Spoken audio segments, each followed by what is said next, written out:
Is it true that Kanye West has officially lost his mind?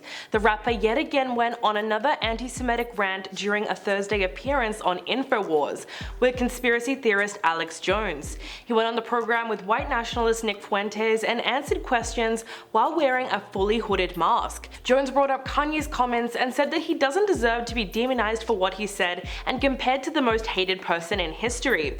In response, Kanye said, "You can't say out loud that this person ever did anything good, and I'm done with that." He said the Germans had a really cool leader at one time. He had a really cool outfit, he was a really good architect. Jones gave him several chances to backpedal and said, "I get the Hugo Boss uniforms, amazing, but just because you're in love with the design, can we just say that you like the uniforms, but that's about it?" But Kanye wasn't having it. He then explained that every human being has something of value that they brought to the table, especially you know who. When speaking about that particular group of people known for their fascism, he claimed that they did good things too, and that we've got to stop dissing them. His assertions were so outlandish and obviously hateful that even Alex Jones looked uncomfortable and said that he didn't agree. If you didn't know, Jones is a serial provocateur who was sued for claiming one of America's deadliest school massacres was a hoax. As a result, he was ordered to pay a whopping $1.5 billion in damages, all to the families of the victims. He then laughed about the verdict on his show and said that he has less than $2 million to his name and won't be able to pay such a high amount of money. But Jones has since filed for Chapter 11 bankruptcy protection at a court in Houston.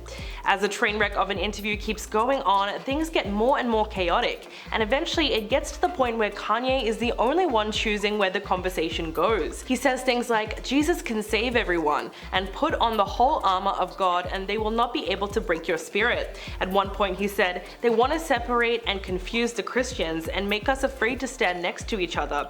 You can even see Jones awkwardly struggling to keep the interview on a particular topic while his guest goes on an unhinged tirade. Later on in the show, Kanye says, "This is the future president you're talking to now."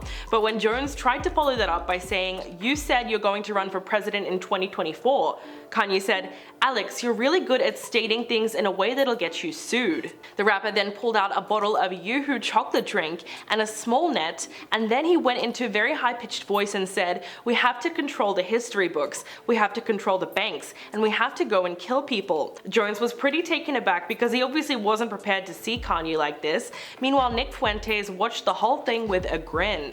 After the episode aired, the Republican Jewish Coalition swiftly condemned the interview and called it a disgusting triumvirate of conspiracy theorists, and released a statement saying, "Conservatives who have mistakenly indulged Kanye West must make it clear that he is a pariah. Enough is enough." Clearly, there's no going back for Kanye now, as he's facing widespread criticism for his hate speech like never before. But he still shows no signs of stopping. Not long after his appearance on Infowars, Ye chose to double down on his comments by tweeting an image of a swastika within the Star of David. Elon Musk, Twitter's new owner, then tweeted a response saying, "I tried my best. Despite that, he again violated our rule against incitement to violence. Account will be suspended." And although it's not clear how long that suspension will last for, at least it was pretty instantaneous. As we know, Ye was reinstated to Twitter on November the 21st, after Musk took over the company and brought back a number of high-profile accounts that had previously been banned. As for his so-called presidential run, he clearly still believes that it's going ahead, most likely with the help of his new campaign manager, far-right commentator Milo Yiannopoulos, who is known for his hateful stances on feminism and religion, and is also associated with several known anti-Semitic figures. The other person on Ye's crew now is Nick Fuentes, whose YouTube channel was permanently suspended in early 2020. The 24-year-old attended the racist Unite the Right rally in Charlottesville in 2017, and the Stop the Steal rally on January the 6th that led to the Capitol riots.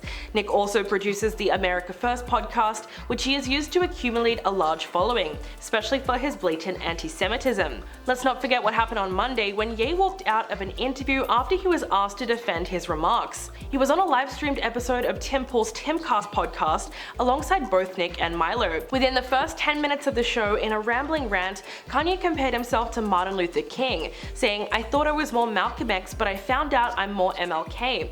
I'm getting hosed down every day by the press and financially. I found out that they tried to put me in jail." In response, Tim said, "I think they've been extremely unfair to you." And then Kanye challenged him, saying, "Who is they though? We can't say who they is, can we?" Tim seemed slightly confused and said, "The press." I don't use the word, I guess, the way you guys use the word. At this point, Kanye seemed to notice that Tim was not going to entertain his conspiracy theories, and he didn't want to hear another perspective that didn't align with his own. So he, along with his groupies, stood up and stormed out of the room. So what do you think about everything that's been going on with Kanye at the moment? Let me know in the comments below, and I'll catch you in the next video.